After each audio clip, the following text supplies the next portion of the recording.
Oke,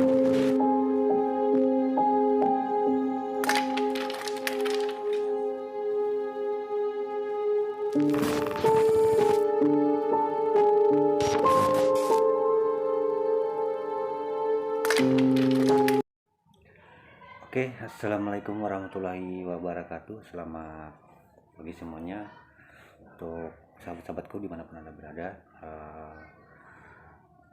Dan sudah lama saya tidak mengupload video dikarenakan kemarin tuh ada sebab di channel saya ada gangguan ya, ada error.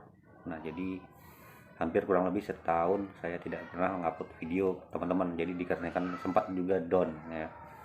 Nah jadi kali ini kita mau melanjutin video yang kemarin ya, yang sempat tertunda itu sambungannya.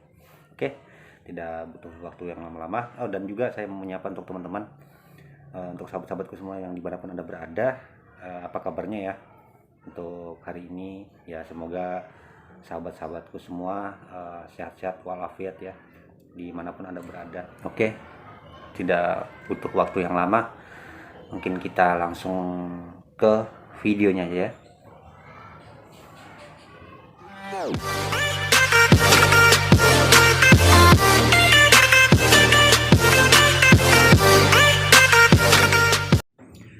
Oke teman-teman, di depan saya ini sudah ada ember ya, ember air.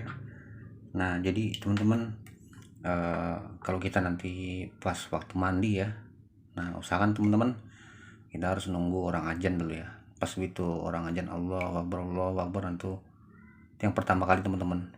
Jadi kita bersamaan itu teman-teman. Jadi mungkin sebelumnya itu ya persiapan dulu ya teman-teman. Jadi pas gitu orang khotbah pertama ini kita siapin sudah teman-teman. Jadi bersamaan lah kira-kira orang Allahu Akbar di masjid. Nah itu kita langsung ini guyurkan ke kepala kita ya, dari atas kepala ya mandinya teman-teman.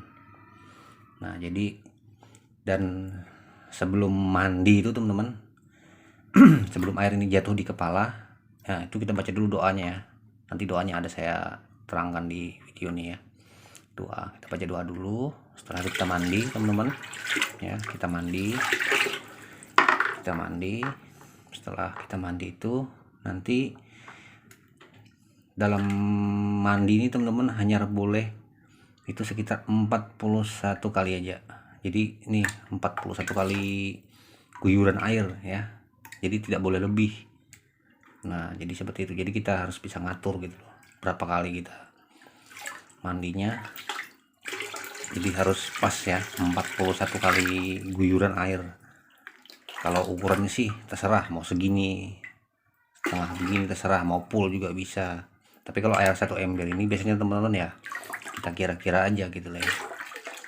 Dan nanti setelah selesai mandi teman-teman, nah itulah nanti di situ ada kita baca doa lagi. Setelah kita baca doa baru nanti baju ya, baju yang kita kenakan tadi mandi atau celana tadi itu kita lepas teman-teman, kita lepas dan kita buang ya, kita buang ke suatu sungai ya. Usahakan sungai yang mengalir ya airnya, itu bukan sungai yang ngendap, tapi air sungai yang mengalir ya, atau ke laut juga bisa teman-teman. Nah jadi intinya kalau habis mandi, kalau memang ini masih ada sisa airnya teman-teman, jangan ada sisa lagi di ember nih, jadi harus ditumpah ya, dibuang juga. Seandainya ada sisa satu gayung gini lah, nah itu dibuang teman-teman, jangan ada sisa di ember. Nah jadi seperti itu teman-teman. Dan doanya nanti bacaan yang pertama sebenarnya simpel saja teman-teman. Biasanya itu doanya itu ada di setiap kita sholat tuh, ada tuh doanya di situ. Nah jadi untuk teman-teman semua mungkin sekiranya paham ya. Dan juga saya akan jelaskan kenapa, kalau ini kan modelnya keramik teman-teman. Nah keramik, kalau dinding WC seperti ini ya, ini bukan WC, kamar mandi teman-teman. Nah ini kan keramik tuh, itu kan ada pantulan cahaya, dan saya akan jelaskan kenapa nggak boleh di kamar mandi seperti ini dan harus di WC yang tidak ada pantulan cahayanya teman-teman. Jadi begini ceritanya. Nah, kalau WC yang seperti ini teman-teman, ini kan tidak ada pantulan cahaya ya. Nah, kalau WC yang kan seperti ini teman-teman, ini kan kalau WC seperti ini teman-teman bisa WC ya.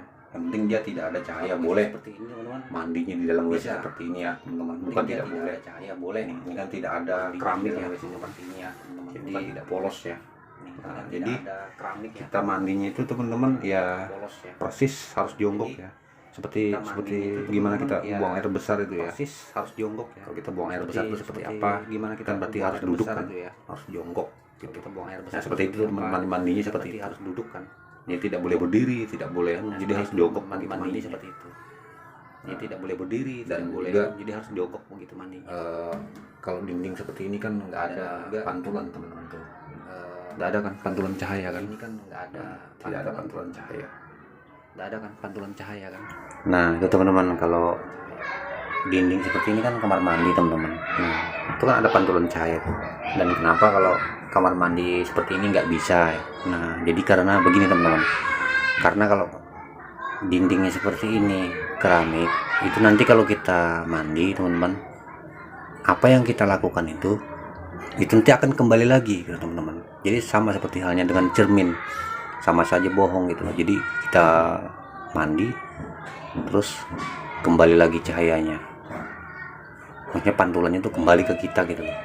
Nah, maksudnya itu intinya apa yang kita lakukan itu sia-sia gitu loh, karena sudah kita buang dia balik lagi teman-teman. Nah jadi seperti inilah contohnya. Coba kalau kita bercermin ya, cermin kan ada cahaya mantul kan, itu berarti kan percuma dong kita mandi, tapi sudah selesai mandi kita buang tapi dia kembali gitu loh. Karena dia kembali karena sifatnya guna-guna itu atau yang barang sudah termakan tuh teman-teman, dia keluar dari tubuh gitu. Ketika kita mandi dia keluar dari tubuh dan menerobos dinding seperti ini ya. Tapi kalau begini nih ada cahaya teman-teman atau pantulan seperti cermin, makanya dia akan kembali lagi ke kita gitu loh. Nah, jadi mungkin teman-teman paham ya apa yang saya maksud. Jadi mungkin tidak ada lagi yang bertanya di kolom komentar ya, yang bagaimana caranya ya. Mungkin di sini saya terangkan mungkin jelas ya teman-teman ya, lebih jelas ya teman-teman. Jadi mungkin sekiranya paham lah ya. Jadi tidak ada lagi pertanyaan yang bagaimana bang begini. Nah jadi sini sudah detail teman. Nah jadi teman-teman doanya seperti ini ya. Ketika orang azan ya, ketika orang azan Allahu Akbar Allahu Akbar, itu kita baca doanya nih, lihat di atas nih ya. Nah itu doanya dibaca sebanyak 7 kali teman-teman ya. Ingat tuh dibaca 7 kali dibaca ya. Nah ada yang kedua lagi, setelah itu habis baca doanya kita mandi ya. Ingat nih ini hanya 41 kali aja kita guyurkan ya. Nah setelah selesai mandi ya, setelah selesai mandi, nah baru kita baca ini doanya di atas. Nah itu doanya kita baca itu ya, kita baca itu doanya. Dan setelah selesai kita baca doanya itu, nah kita buanglah baju-baju yang tadi kita pakai gunakan mandi ya, kita buang. Boleh buang di sungai, boleh buang di laut juga boleh ya, sembarang bebas pokoknya, buang di laut bisa juga. Jadi teman-teman intinya ya, semoga apa yang saya bagikan ini bermanfaat untuk teman-teman semua ya. Dan juga teman-teman untuk seandainya buat nolong orang juga bisa ya. Kalau seandainya buat orang ya, kalau buat orang tadi kita mau nganuin orang gitu ya, mau bantu orang membuangkan atau sanak keluarga atau siapapun, atau adik atau siapa ya, penting yang masih berhubungan dengan keluarga ya. Caranya sama teman-teman seperti itu tadi juga. Kalau seandainya laki-laki ya laki-laki, ibaratnya sama doanya. Mau tuh perempuan juga sama doanya. kita baca, suruh mandi di, yang penting tepat waktunya gitu ya, hari Jumat. Nah itu kalau untuk orang lain ya. Kalau buat diri kita sendiri ya seperti itu tadi, mandi sendiri aja gitu ya. Nah oke. Ya mungkin itu aja teman-teman yang saya bisa dapat bagikan di video yang ini ya. Dan itulah caranya untuk membuang makanan guna-guna yang ditaruh di makanan yang sudah terlanjur termakan, dan cara membuangnya untuk melunturkannya ya seperti ini teman-teman caranya. Semoga apa yang saya bagikan ini bermanfaat untuk teman-teman semua ya.